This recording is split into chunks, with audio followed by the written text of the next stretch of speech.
আমি চিন্তা করলাম সংসদ অনেক বেশি সিরিয়াস হয়েছে, তাই একটু 1887 সালের বিখ্যাত রম্য লেখক আমাদের হরপ্রসাদ শাস্ত্রীর তৈল প্রবন্ধ থেকেই শুরু করি।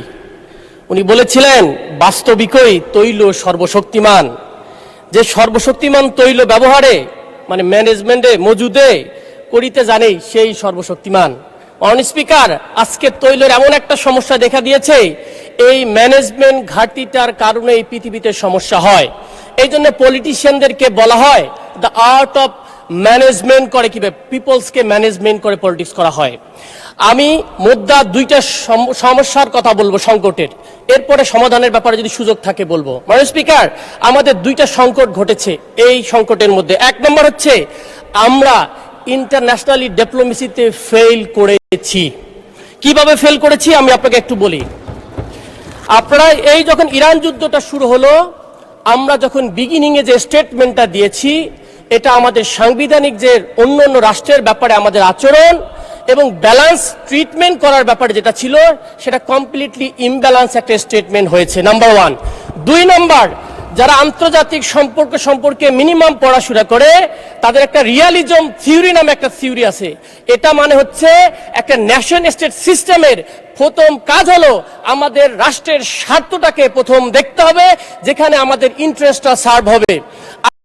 চেঞ্জিং অর্ডারের ক্ষেত্রে কোন একক দেশের উপর ডিপেন্ডেন্সি হতে পারি না। মাননীয় স্পিকার, আমাদেরকে যেটা হবে, আমাদের রাষ্ট্রের স্বার্থের জন্য অন্য অন্য এলাইরাও যারা দেখা যাচ্ছে তাদের স্বার্থের জন্য বিভিন্নভাবে তাদের ইন্টারেস্ট সার্ভ করেছে, কিন্তু আমরা একটা ইমব্যালেন্স স্টেটমেন্ট দিয়েছি। শুধু তাই নয়, আমরা দেখেছি বিভিন্ন বিদেশি বড় বড় পত্রিকাতে তারা আমাদের ব্যাপারে সম্পাদকীয় করেছে যে বাংলাদেশ, বিশেষ করে মিডল ইস্ট মনিটরের আমি দেখলাম, সেখানে বলা হয়েছে বাংলাদেশ এই যুদ্ধের ব্যাপারে ব্যাংরাপসি অফ ফরেন পলিসি যে আমরা অ্যাপ্রোচটা নিয়েছি সেটা কমপ্লিটলি ব্যাংরাপসি রূপায়ণ করেছে। মাননীয় স্পিকার, কারণটা হলো হরমুজ প্রণালী দিয়ে শুধুমাত্র তেল আর এলএনজি নয়, আমাদের অনেক ফুড প্রোডাক্টসও চলে আসে। মাননীয় স্পিকার, সুতরাং কোন জায়গায় যদি ডিপ্লোমেসিতে আমরা হেরে যাই, তাহলে আমাদের অনেক কিছু ক্ষতিগ্রস্ত হবে। রাষ্ট্র হিসেবে আমরা ক্ষতিগ্রস্ত হয়েছি।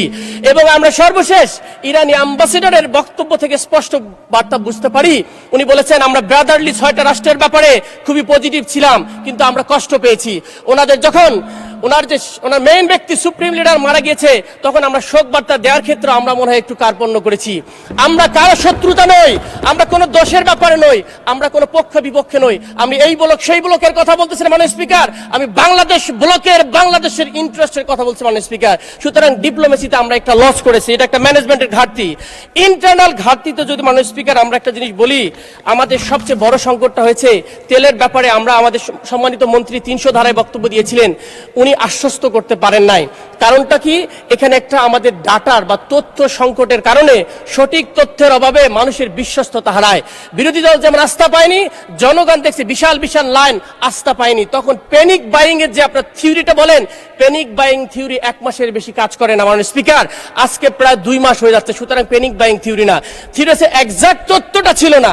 এই তথ্য সংকটের কারণে আমাদের তেল কত মজুদ আছে আজকেও শুনলাম 2 মাস মজুদ আছে, কিন্তু বাস্তবতার সাথে যখন মেলে না, তখন মানুষের মধ্যে হতাশা তৈরি হয়, আস্থাহীনতার সংকট ঘটে। যদি বলি এখানে সলিউশন কি, সলিউশনটা ছিল এরকম ন্যাশনাল একটা ক্রাইসিস কমিটি, সরকারি দল বিরোধী দল হওয়ার দরকার ছিল, এবং তারা যৌথভাবে এই জিনিসটাকে ইনভেস্টিগেশন করে এই তথ্যটাকে জাতির সামনে যদি প্রেস ব্রিফিং করতো 2 দল মিলে, তখন মানুষ বিশ্বাস করতো। যদি আমাদের ক্রাইসিসও থাকতো, আমরা মেনে নিতাম যে ক্রাইসিসের সময় সবাই মিলে কিভাবে কাজ করতে পারে স্পিকার। সুতরাং ইন্টারনাল ম্যানেজমেন্টে আমরা ফেল করেছি মাননীয় স্পিকার, এবং তার প্রমাণটা আমাদের মাননীয় প্রতিমন্ত্রী যে ব্যাখ্যা দিলেন, অমুক দলের অমুক জায়গায় তেল পাওয়া গেছে, আমার এলাকায় বিএনপি নেতার বাড়িতেও তেল পাওয়া গেছে। এটা কি কোনো আর্গুমেন্ট হলো মাননীয় স্পিকার? এটা হাজার হাজার দেখাতে পারবো। সুতরাং চোর তো চোরাই, চোর কোনো দলের হতে পারে না মাননীয় স্পিকার, অপরাধী তো অপরাধী। কিন্তু সমস্যা হচ্ছে আমরা কি ম্যানেজমেন্টটা ঠিক করতে পেরেছি মাননীয় স্পিকার? চেইন অফ যে ওয়েলিং দেওয়ার সিস্টেম, সেটা কি ওকে আছে?